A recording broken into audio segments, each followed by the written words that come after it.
RSSന്റെ വിജയദശമി പരിപാടി നടക്കുകയാണ്. അതിനിടയിലാണ് മോഹൻ ഭഗവതിന്റെ ഒരു പരാമർശം ഉണ്ടായിരിക്കുന്നത്. അദ്ദേഹം ഗാന്ധിജിയെ പുകഴ്ത്തിയിരിക്കുകയാണ്. അത് ഇപ്പോൾ മാധ്യമങ്ങളിലെല്ലാം വലിയ ഒരു വാർത്തയായി നൽകുകയാണ്.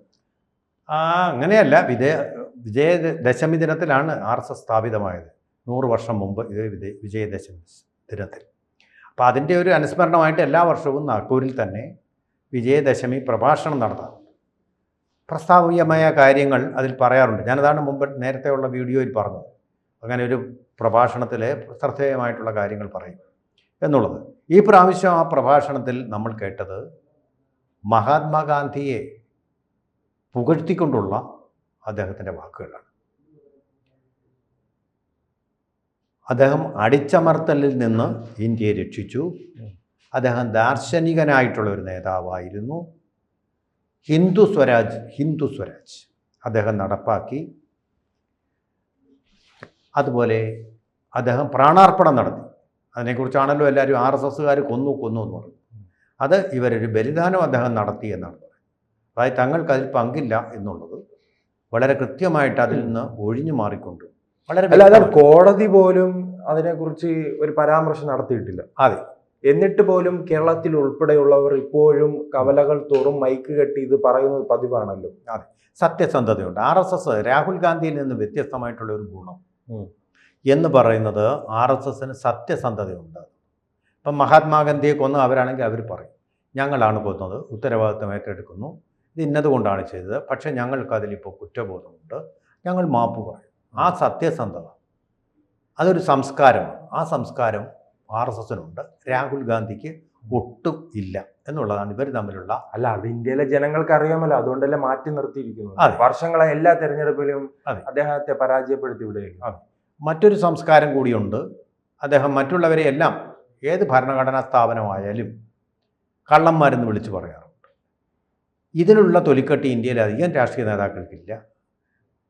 D. രാജ എന്ന് പറയുന്ന കമ്മ്യൂണിസ്റ്റ് പാർട്ടി ഓഫ് ഇന്ത്യയുടെ ദേശീയ ജനറൽ സെക്രട്ടറിക്ക് പോലും ഇല്ല.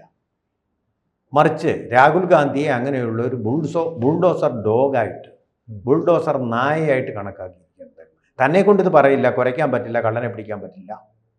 അതുകൊണ്ട് രാഹുൽ ഗാന്ധിയെ ആ ചുമതല ഏൽപ്പിച്ചിട്ട് മോമെടുക്കണം എന്ന് പറഞ്ഞിട്ട് ഇറച്ചി കഷ്ണങ്ങൾ കൊടുത്ത് അദ്ദേഹത്തിനെ കൂടുതൽ ക്രുദ്ധനായ ഒരു നായയായിട്ട് മാറ്റിക്കൊണ്ടിരിക്കുകയാണ്. ശൗര്യമുള്ള ഒരു നായയായിട്ട്, ഒരു പാണ്ഡൻ നായായിട്ട്. പണ്ടത്തെ പാണ്ഡൻ നായല്ലോ, പാണ്ഡൻ നായയുടെ പല്ലിന് ശൗര്യം പണ്ടേ പോലെ ഫലിക്കാറില്ലെന്നാണ് പറയാറ്. അപ്പോൾ പല്ലിൻ്റെ ശൗര്യം ഫലിക്കുന്നവരല്ല. കോൺഗ്രസ് അങ്ങനെ വിമർശനം ഉന്നയിക്കുമ്പോൾ സർദാർ വല്ലഭായ് പട്ടേലുമായി ബന്ധപ്പെട്ട് ഇത്തരം പരാമർശങ്ങൾ ഉണ്ടായപ്പോൾ സർദാർ വല്ലഭായ് പട്ടേലിനെ BJP RSSും പിടിച്ചെടുക്കുകയാണ്, തങ്ങളിലേക്ക് വിഴുങ്ങുകയാണെന്ന് പറഞ്ഞതുപോലെ ഇനി ഗാന്ധി പരാമർശത്തിന് പിന്നാലെ അത് പറയുമോ? ഗാന്ധിജിയാമ അവർ സ്വന്തമാക്കാൻ ശ്രമിക്കുന്നുണ്ട്, ഗാന്ധിജിയെ തെറ്റിദ്ധരിപ്പിക്കാൻ ശ്രമിക്കുന്നുണ്ടെന്ന്. ഗാന്ധിജിയെ പേരുകൊണ്ടങ്ങെടുത്തിരിക്കുകയാണല്ലോ, പേരിൽ മാത്രമേ ഉള്ളത്. ഗാന്ധിജി കള്ളം പറയലായിരുന്നു. അത് ചെറുപ്പത്തിലെ ആർജിച്ച ഒരു ശീലമാണ് അദ്ദേഹം. കുട്ടിക്കാലത്ത് തന്നെ ഒരു നേതാവാകുന്ന ഒരു ചിന്ത പോലും അദ്ദേഹത്തിലില്ലായിരുന്ന കാലത്തെ അത് ഒരു കള്ളവും പറഞ്ഞിട്ടില്ല എന്നുള്ളതാണ്. സത്യസന്ധനായ ഒരു വ്യക്തിയാണ്. ഇത് ഇന്ത്യൻ സനാതന സംസ്കാരത്തിൻ്റെ ഒരു ഭാഗമാണ്. കള്ളം പറയാതിരിക്കുക, ഉള്ളത് തുറന്ന് പറയുക എന്നുള്ളത്. പക്ഷെ തുടക്കം മുതലേ കള്ളം പറയുന്ന ഒരു ശീലമാണ് വാസ്തവത്തിൽ ഈ രാഹുൽ ഗാന്ധിക്കുള്ളത്. ഇല്ലാത്ത കാര്യങ്ങൾ പറഞ്ഞ് വോട്ട് നേടാൻ ശ്രമിക്കുക, കാപട്യമാണ് അദ്ദേഹത്തിൻ്റെ മുഖമുദ്ര. ശ്രീരാമ ക്ഷേത്രത്തിന് മുമ്പിൽ ചെല്ലുമ്പോൾ, ഹിന്ദു ഭൂരിപക്ഷമുള്ള മേഖലയിൽ ചെല്ലുമ്പോൾ ശ്രീരാമൻ്റെ വേഷവും, അല്ലാത്ത സ്ഥലങ്ങളിൽ ചെല്ലുമ്പോൾ RSSനെതിരെ പടപൊരുതുന്ന ഒരു ജിഹാദിയുടെ വേഷവും അണിയുന്ന കാപട്യം അദ്ദേഹത്തിനുണ്ട്. അദ്ദേഹം കഴിഞ്ഞ പ്രാവശ്യം വെക്കേഷന് പോയത് മലേഷ്യയിലെ സുഖവാസ കേന്ദ്രത്തിലായിരുന്നെങ്കിൽ ഈ പ്രാവശ്യം പോയിരിക്കുന്നത് കൊളംബിയയിലെ മയക്കുമരുന്ന് കാർട്ടലിൻ്റെ ലോകത്തിലേക്കാണ്. മയക്കുമരുന്നിനെതിരെ ഇന്ത്യയിലാകമാനം വലിയ ക്യാമ്പയിൻ നടക്കുന്ന സമയത്താണ് മയക്കുമരുന്നിൻ്റെ താവളങ്ങളിലേക്ക് ഇദ്ദേഹം വിനോദസഞ്ചാരം നടത്തുന്നത്. അപ്പോൾ ഈ പറഞ്ഞതും കേട്ടതുമൊക്കെ കിംവദന്തികളല്ല, ശരിയാണെന്ന് സാധൂകരിക്കുന്ന തരത്തിലുള്ള വിദേശ സഞ്ചാരങ്ങളാണ് രാഹുൽ ഗാന്ധി നടത്തിക്കൊണ്ടിരിക്കുന്നത്. അത് തന്നെ ഒരു കാപട്യമാണ്. ഒരു പൊതുപ്രവർത്തകൻ താൻ എങ്ങോട്ടാണെന്ന് പോകുന്നതെന്ന് പറയാതെ രഹസ്യമായിട്ട് പോകുമ്പോൾ, അതിനൊരു രഹസ്യ സ്വഭാവം ഉണ്ടാക്കുമ്പോൾ അത് രാഷ്ട്രീയ നേതാവ് മാത്രമല്ല, ഇന്ത്യയുടെ പ്രതിപക്ഷ നേതാവ്, ക്യാബിനറ്റ് റാങ്കുള്ള ആളാണ്. അപ്പോൾ അത് പുറത്തു പറയാതെ സെക്യൂരിറ്റികളെ, പ്രതിപക്ഷ നേതാവെന്ന നിലയിലുള്ള സെക്യൂരിറ്റികളെ അവിടുന്ന് ആട്ടി ഓടിച്ചിട്ട്, അല്ല, ഇദ്ദേഹത്തിന് ഇങ്ങനെ യാത്ര ഉണ്ടെന്നെങ്കിൽ എന്തുകൊണ്ട് പുതിയൊരാൾ ആ ചുമതല ഏൽപ്പിച്ചാൽ പോരെ? അതിനെന്തുകൊണ്ട് കോൺഗ്രസും കഴിയുന്നില്ല? അയ്യോ, ഇത് രാജകുമാരനല്ലേ, കിരീടാവകാശിയല്ലേ, ആരാ തൊടാൻ തയ്യാറാവുക? തൊടാൻ തയ്യാറാവുകയില്ല ആരും. അതാണ് സംഭവം. ഇത് രാജാവിനെ പോലെ അങ്ങ് ആദരിക്കുകയല്ലേ. അദ്ദേഹം രാജാവല്ല, തോറ്റ MP ആണെങ്കിലും, MP ആയിട്ട് തോറ്റ ഒരാളാണെങ്കിലും അവർ രാജാവിനെ പോലെ അങ്ങ് ആരാധിക്കുകയല്ലേ. അതല്ലേ രാജഭക്തിയല്ലേ ആ കുടുംബത്തിനോടുള്ളത്, സോണിയാഗാന്ധിയോടെയുള്ളത് രാജഭക്തി. അങ്ങനെയുള്ളൊരു റാണി സേതു ലക്ഷ്മി ഭായി എന്നൊക്കെ പറയുന്ന പോലെ ആരോധനയല്ലേ പിന്നെ സോണിയാഗാന്ധിയോട്. ആ കുടുംബത്തിൽ ഇതാ പുതിയ തലമുറ വരുന്നു. റോബർട്ട് വാദ്രയുടെ മകൻ രാഷ്ട്രീയത്തിലേക്ക് ഇങ്ങ് വരിക, നേരെ രാജകുമാരൻ. രാജകുടുംബമാണ്, അത് കൽപ്പിച്ചു കൊടുത്തിരിക്കുക കുറേ കോൺഗ്രസ്സുകാർ കൂടി.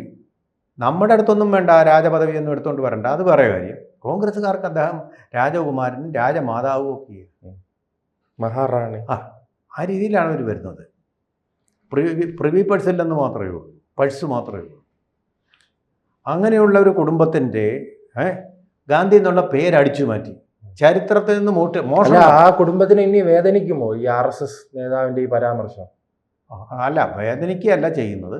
ഗാന്ധിയെ പോഴ്ത്തിയപ്പോൾ നെഹ്റുവിനെ എന്തുകൊണ്ട് പോഴ്ത്തിയില്ലെന്നൊരു ചോദ്യം വരും, അത്രേ ഉള്ളൂ. പിന്നെ ഗാന്ധി എന്നുള്ള പേര് ഇന്ത്യൻ ചരിത്രത്തിൽ നിന്ന് അടിച്ചു മാറ്റി, അതൊരു മോഷണമല്ലേ? നമ്പർ 1 മോഷണം അതാണ്. അത് കഴിഞ്ഞാട്ട് നാഷണൽ ഹെറാൾഡിൻ്റെ അടിച്ചുമാറ്റം, അതിൻ്റെ പിന്നെ ആസ്തിയുടെ അടിച്ചുമാറ്റം. മൂന്നാമതാണ് ഹരിയാനയിലെ ഭൂമി, കൃഷിക്കായുള്ള ഭൂമിയുടെ അടിച്ചുമാറ്റൽ റോബർട്ട് വാദ്ര നടത്തിയത്. അങ്ങനെ മോഷണങ്ങളുടെ പരമ്പര നടത്തുന്ന കള്ളന്മാരുടെ കുടുംബമാണ് രാജപരിവേഷം അണിഞ്ഞ് നടക്കുന്നത്, ആരാധിക്കപ്പെടുന്നു. ഇവിടെ RSS സത്യസന്ധമായിട്ട് ഈ കാര്യങ്ങൾ പറഞ്ഞു. അദ്ദേഹം ഒരു ബലിദാനിയായി തീർന്നു എന്നുള്ളത് തന്നെയാണ്. രാഷ്ട്രത്തിന് വേണ്ടി ഒരു ബലിദാനിയായി തീർന്നു. ഗോഡ്സെ എതിർക്കുകയാണ്. ഗാന്ധി വധത്തിന് വേണ്ടിയിട്ട് ശ്രമിച്ച എല്ലാ വ്യക്തികളെയും, അവരെ പിന്തുണച്ച സംഘടനകളെയും അത് ശക്തമായിട്ട് എതിർത്തിരിക്കുക. ഹിന്ദു മഹാസഭയൊക്കെയാണ് അതിൻ്റെ പിന്നിലുള്ളത്. പക്ഷേ അദ്ദേഹത്തെ പ്രേരിപ്പിച്ചത് അന്നത്തെ ജിന്ന തന്നെയാണ്. മുഹമ്മദ് അലി ജിന്ന തന്നെയാണ് അതിന് പ്രേരിപ്പിച്ചത്. ഡയറക്റ്റ് ആക്ഷനിലൂടെ ഹിന്ദുക്കളെ കൊല്ലുക. ഹിന്ദുക്കൾ തിരിച്ചൊന്നും ചെയ്യരുത്, നിങ്ങൾ കയ്യും കെട്ടി നിൽക്കണം, നിന്നു കൊടുക്കണം ചെയ്യാൻ വേണ്ടിയിട്ട്. ഈ ബലിമൃഗങ്ങൾ അറവുശാലകളിൽ നിൽക്കുന്നു, അങ്ങനെ നിന്നു കൊടുത്തു. ഗാന്ധിജി പറഞ്ഞ അനുസരിച്ചു. കാരണം ഗാന്ധിജിയോട് അവർക്ക് സ്നേഹം ഉണ്ടായിരുന്നു, ബാധ്യതയുണ്ടായിരുന്നു. മുസ്ലിങ്ങൾക്ക് അതൊന്നും ബാധ്യമല്ല. അവർ കേട്ടത് ജിന്ന പറയുന്നത്, നിങ്ങൾ ഹിന്ദുക്കളെ ഞാൻ കൊന്നോളൂ, അപ്പോൾ നിങ്ങൾക്ക് രാഷ്ട്രം കിട്ടും. അവർക്ക് കിട്ടുകയും ചെയ്തു, അവരുടെ സ്വപ്നഭൂമി അതാണ് പാകിസ്ഥാൻ. ഈ കാര്യങ്ങളെല്ലാം ഒരു കാര്യം കൂടി ഇദ്ദേഹം പറഞ്ഞത്, മോഹൻ ഭാഗവത് പറഞ്ഞ ഒരു കാര്യം, ഇന്ന് മഹാത്മാഗാന്ധിയുടെ ജന്മദിനം മാത്രമല്ല, ലാൽ ബഹദൂർ ശാസ്ത്രി, അദ്ദേഹവും കോൺഗ്രസ്സുകാരനാണ്, അദ്ദേഹത്തിൻ്റെ ജന്മദിനം കൂടിയാണ്. ശാസ്ത്രി കുടുംബത്തെപ്പറ്റി ആരെങ്കിലും കേൾക്കുന്നുണ്ടോ? ഒരു അനിൽ ശാസ്ത്രി പണ്ട് മന്ത്രിയായിരുന്നു. ശാസ്ത്രി കുടുംബത്തെപ്പറ്റി പിന്നെ നമ്മൾ കേട്ടിട്ടുണ്ട്. പാകിസ്ഥാനെ കഴുത്തിന് പിടിച്ച് നിലയ്ക്ക് നിർത്തിയ ഒരു പ്രധാനമന്ത്രിയാണ് അദ്ദേഹം. 5 അടി പൊക്കവും, പാവപ്പെട്ട ദരിദ്ര കുടുംബത്തിൽ ജനിച്ച ശാസ്ത്രിക്ക് സ്ഥാനമില്ല, രാജപദവി ഒന്നുമില്ല. ഇതുപോലെ കോൺഗ്രസ്സുകാർ ഓർക്കുന്നുണ്ടോ ലാൽ ബഹദൂർ ശാസ്ത്രി? നെഹ്റുവിനെ അല്ല ആരെയും, ഇന്ദിരാഗാന്ധി ആ കുടുംബത്തിൽപ്പെട്ടവരെ അല്ലാതെ ആരെങ്കിലും അവർ ഓർക്കുന്നുണ്ടോ? ഒറ്റയാളെ ഓർക്കും. ലാൽ ബഹദൂർ ശാസ്ത്രി സമർത്ഥമായിട്ട് പാകിസ്ഥാൻ്റെ മുന്നേറ്റം, ആ ബോട്ടിൽ നെക്ക് പോലുണ്ടല്ലോ അവിടെ, അതുവഴി ആക്രമിച്ച് കാശ്മീർ കൊണ്ടുപോകാൻ പോയവരുടെ ആ രാജ്യത്തിൻ്റെ കഴുത്തിന് പിടിച്ച് പാറ്റൻ ടാങ്കുകൾ കൊണ്ട് അവരെ തകർത്തെറിഞ്ഞ ആളാണ്. ബോർഡറിൽ ഇപ്പോഴും ആ ടാങ്കുകൾ നമുക്ക് വേണം. ലാൽ ബഹദൂർ ശാസ്ത്രി ചെറിയ മനുഷ്യനായാലും കരുത്തനായ പ്രധാനമന്ത്രിയായിരുന്നു. പിന്നെ തുടർന്ന് ചർച്ചയ്ക്ക് താഷ്കൻഡിൽ പോയി. ആ താഷ്കൻഡിലെ ചർച്ചയിൽ എന്ത് സംഭവിച്ചു എന്നുള്ളത് ഇന്നും ദുരൂഹമായിരിക്കുന്നു. കോൺഗ്രസ്സുകാർ ഒരു അന്വേഷണത്തിനെങ്കിലും ആവശ്യപ്പെട്ടിട്ടുണ്ട്. ആ ശാസ്ത്രിയുടെ പേര് ഓർമ്മിപ്പിച്ചു മോഹൻ ഭാഗവത്. കൂടുതൽ വാർത്തകളും വിശേഷങ്ങളും നിങ്ങളിലേക്ക് എത്താൻ ABC മലയാളം സബ്സ്ക്രൈബ് ചെയ്യുക, ബെൽബട്ടനും അമർത്തുക.